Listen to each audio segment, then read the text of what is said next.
Magandang araw bagong Pilipinas, narito ang Police News Express sa oras na ito.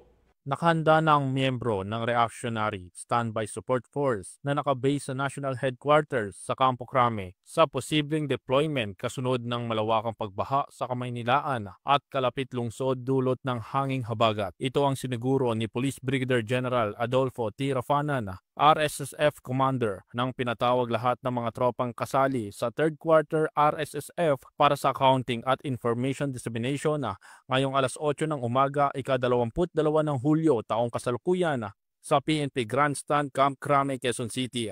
Sa kabuuan, nasa 218 miyembro ng RSSF ang nakadalo sa physical accounting at inabisuhan palaging nakaantabay sa anumang posibleng tawag para maghatid ng tulong sa mga biktima ng kalamidad. Pinapahanda rin ang mga kagamitang kinakailangan sakaling ma-deploy tulad ng PNP Search and Rescue Blue Box. Ang hakbang na ito ay bahagi ng patuloy ng pagkilos ng pambansang pulisya upang masiguro ang kaligtasan ng bawat mamamayan at komunidad, lalo na sa mga lugar na apektado ng masamang panahon. At para sa iba pang napapanahong balita ng pampulisya, laging tumutok sa Police News Express. Laging tumutok sa Police News Network. Alagad ng batas, tagataguyod ng balitang pulis. Ako po si Patrolman Joshua Jimenez, nagbabalita para sa Police News Express.